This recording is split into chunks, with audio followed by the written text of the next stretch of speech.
السلام علیکم کتونکو که څوک وایي چې زمونږ د یوټیوب خرچه ډیره ده، موږ یوټیوب استعمالو او هغه زمونږ نه ام بي زیات خوري، زمونږ د یوټیوب ام بي مصرف چې کوم دی نو هغه ډیر دی، نو هغه ملګري دا ویډیو ضرور وګوري. زه یم بلال حمزه او تاسو ګورئ جرار ټیکنیکل چینل.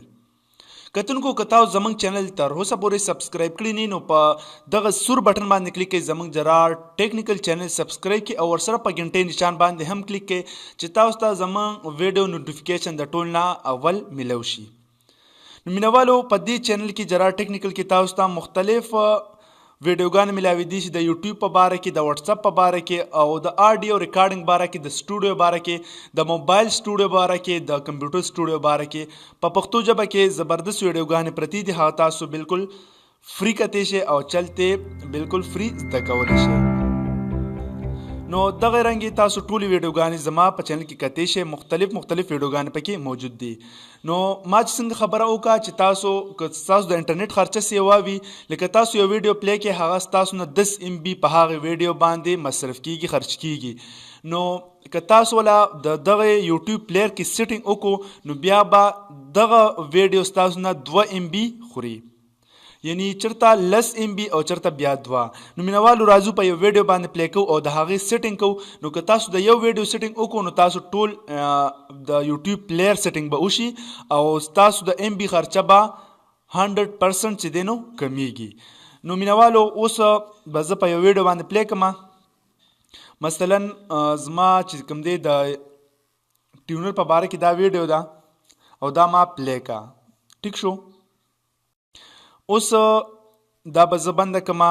اوس دې خوا ورته وګوره، که تاسو دې پلیر ته وګوره، دې کې دا 3 ټاکي بره ښکاري، په دې تاسو کله کلیک کې که نه نو دې کې 2 نمبر آپشن دی کوالټي.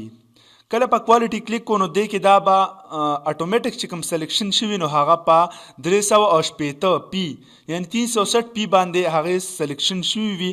نو په دې کې چې یو ویډیو مثلا 10 MB یا 100 MB ویډیو ستاسو مصرف کوي، ستاسو ویډیو خرچ کوي او تاسو ورو دې پسې لاندې راځئ نو هغه به سیوا کیږي.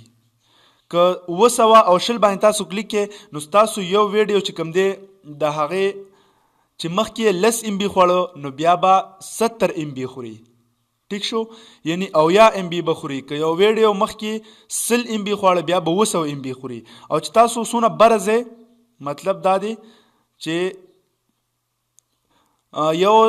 یو سل او څلور څلوېښت چې کوم دی یعنی 144p چې کوم دی په دې باندې تاسو کله کلیک کې نو ستاسو د ویډیو کوالټي به لږ شانتې کمزوري شي، خو ستاسو د یوټیوب خرچه به انتهایی کمه شي.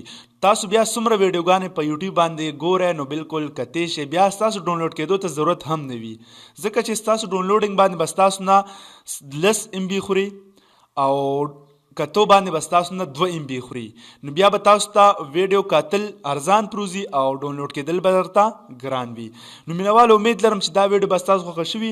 بالکل تاسو په 240 باندې هم کلیک کولی شئ، دغه رنګې په 240 باندې به ستاسو نه 4 MB خوري، 4 MB بیا 15 MB، په 360 به ستاسو نه 10 MB خوري، دغه شانتې 480 باندې به تاسو نه 40 MB خوري، ټیک شو. 40 یا به 20 MB 15 که نه دغه شانتې اندازې مطابق او 220 چې کوم دی نو دا ټول نه غټه کوالټي ده، دا به تاسو نه ډېر MB خوري. نو مینوالو امید لرم چې دا ویډیو به ستاسو خوښ شوي. ویډیو لایک کړئ، که څه اعتراض تاسو وي نو تاسو کمنټس کولی شئ او نور هم زموږ بل چینل چې کوم دی جرار پروډکشن هغه هم تاسو سبسکرایب کولی شئ، لینک یې په ډسکرپشن کې موجود دی، ورسره په عمومي کمنټس کې موجود دی، ځکه په هغې باندې د میکسکرافټ سټوډیو چې کوم دی مکمل کورس دی. تاسو په خپل کور کې ځان له یو سمپل آډیو سټوډیو هم تیارولی شئ چې خپل ریکارډینګ کوئ، خپل شعرونه ریکارډ کوئ، خپل تقریر، نعت، حمد وغیره په خپل کور کې د کمپیوټرایز طریقې سره ریکارډ کوئ، خو چې صرف تاسو سره یو کمپیوټر او یو مایک موجود وي او دغه ویډیوګان وګورئ، تاسو آډیو انجینیر جوړېدی شئ. والسلام.